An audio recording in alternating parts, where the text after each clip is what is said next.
During question time this week, an audience member asked a question about Robert Jenrick's comments last year about white faces in Birmingham, and that was presented to Esther Krakue, and she went on to make some very salient points. Afterwards, Lisa Nandy did come back, but first of all, here's Esther's talking points here, and I thought they were all excellent and on point. Are we failing to have an honest conversation, Esther? Yes, we are. This week we saw a major British political party put out a campaign ad in Urdu with the Green Party for the Gorton and the Denton and Gorton by-election. And I think that encapsulates the extent to which integration and multiculturalism has failed in this country. I don't actually believe in multiculturalism. I believe in a multi-ethnic society. You can have successful multi-ethnic societies like you have in Singapore and other parts of the world, but you cannot have a multicultural society because someone's culture has to take precedence. And I think what it says about this by-election, that you have a major political party that's fanning the flames of sectarianism by putting out an ad in a language that 97% of people in this country do not speak, is just showing that they're happy to divide people on tribal and ethnic lines in order to push their political agenda. And you have to wonder, why should I pay taxes in a country and feel like I'm part of this community, and yet the people that I'm living with are happy to not even learn how to speak the basic language of the country, that's the language that's supposed to unify us as a country. And now you have political parties that are happy to say it's okay that you don't speak the language of the national country. You can live parallel lives like you are choosing to do, because our politicians haven't had a proper, sensible, adult conversation about integration in this country. And that is, we are supposed to just take that on the chin and say, actually, that's diversity being our strength. It's not a strength, it's a weakness.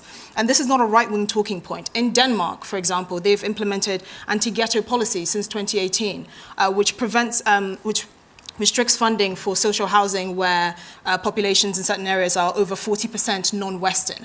And the idea behind that is to force physical integration of groups of people in the country, because that is what actually unifies a society. In Singapore, for example, you have actual ethnic quotas in each building, so people are forced to integrate. And the importance of that is that we do not live parallel lives alongside each other and call ourselves a country. That doesn't make us a country. We become an airport lounge where you have people from all different backgrounds, speaking different languages, going their own direction with no values bonding us, sharing a same geographic location. And I don't think that's the way that Britain wants to go. And I think it's horrifying that in a place like Manchester, that only a few months ago, 2 British Jews were murdered just for being Jews, this is happening, and I think that's unacceptable.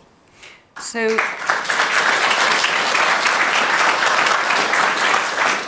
you mentioned Denmark and Singapore, and just coming back to Robert Jenrick's comments, he was talking about Handsworth. Now, Handsworth, over 90% of the population are black, Asian, or ethnic minority. But of course, surely it's more complex than Singapore and Denmark, is it not? Because many of those will be British, British for many generations. So when it comes to trying to integrate something like that, I mean, it's not necessarily straightforward, is it? It is quite straightforward. You have to have physical integration. You cannot be in a territory where people don't actually mix with each other, and you have people basically congregating according to ethnic and tribal lines. And I will say, I'm not going to defend Robert Jenrick's point because he's more than capable of defending himself. He's the one that said it, he can defend himself. But I would say that France is a cautionary tale, and I lived in France for a bit and I worked in France. France has basically the same population as the UK, something around 70 million, but it has twice the landmass. And you're seeing a real problem with ghettoization in places like France, because you have what effectively becomes chain migration. People, and this is human nature, people that are familiar with each other, they come to certain parts of the country and they kind of cluster in groups.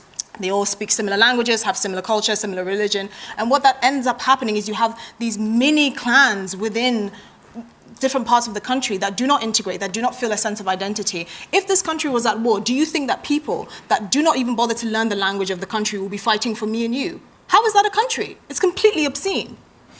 Okay. And some excellent talking points there brought up by Esther, not the least of which is multi-ethnic societies versus multicultural societies.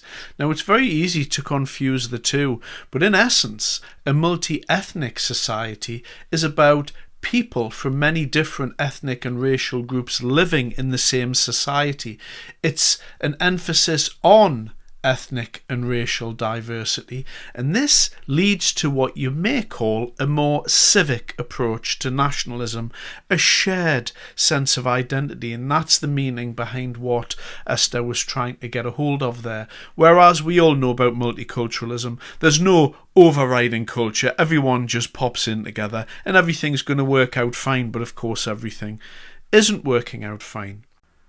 And another very interesting point that I think Esther brought up was on the topic of forced integration. Now, this isn't something that we've discussed in the wider political debate at all. At least I haven't heard that in general being discussed by politicians in the House or on any of the political shows. So again, an excellent talking point there. Perhaps the government should be looking at where are these people being put around the country. Perhaps if we dispersed people and they weren't living in enclaves in their own colony type living arrangements, if that's the best way to put it, then we wouldn't be experiencing some of the problems that we are at the moment. And so, that is a very, very good point to bring up. How would the government approach that? How's the government going to force people to integrate? And a brilliant example there, look at Denmark. They actually done something like this. So why can't our government at least look at it, talk about it, see what we can do? But of course, zero comes from government because they're not willing to discuss any of this at all, ever. So there were some very, very decent talking points raised by Esther there, and this is going to be put to Lisa Nandy. And so what was Lisa Nandy's response? Lisa, what do you make of what Esther has to say? Well, some of what she said, I suppose there is some common ground, but I profoundly disagree, actually. I grew up in Manchester in the 1980s at a time when we had politicians that were seeking to stoke division because they had no answers to the challenges that the country faced. And, I was growing up in a household where I was being raised by my mum. My parents were divorced. We were being told that families like ours were the problem, with single parents, single mums being demonised, with people like my dad who came to this country from India in the 1950s and made an outstanding contribution to this country, and we were being told that we were the problem. But actually, as I was growing up with my friends in Manchester in an ordinary state school where we came from all ethnic backgrounds and none at all, because we just didn't notice because it was so normal. We told a completely different story about the sort of city and the sort of country that we were. And if I'm honest, I think we're a better country than the politicians that we've got who are seeking to stoke this sort of division. I think about Birmingham. I look around Birmingham and I think, yes, we've got a housing problem. Why have we got a housing problem? Not because of immigrants, but because we had a Tory government that didn't build any houses. We've got a child poverty problem, not because of immigrants, but because we had a benefits system that deliberately withheld benefits from children and punished them for being in larger families, which we've changed. And, I think particularly about the great strengths of this city, whether it's manufacturing, music, or now in film with the work going on at Digbeth Locks and Stephen Knight and Peaky Blinders, which is lighting up the world. And I think, why is Birmingham so successful at these things? Why has it always lit up the world through those disciplines? And it's because of the likes of Ozzy Osbourne and UB40, Benjamin Zephaniah, and I just think politicians like Robert Jenrick, I don't know where they get off, frankly, coming to one of the greatest cities in the world and telling people that we are the problem when this city's diversity has always been and will always remain one of its greatest strengths.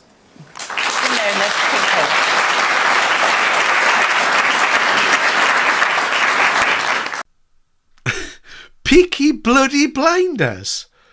What in the actual living is Lisa Nandy talking about there? Peaky blinders. That was her response. It needs to be remembered that Lisa Nandy is a government frontbench minister. This is a lady who's supposed to be of high intelligence, and for once, Fiona done her job there. She turned to Lisa and, in the interests of a debate, said to her, well, What do you think about what Esther's just said there, Lisa? And Lisa Nandy completely sidestepped the question, didn't answer it at all, and then went on to mumble things about TV shows, Peaky Blinders, and how fabulous things are in the TV industry and how world-beating we've become all of a sudden. Like, what is she talking about?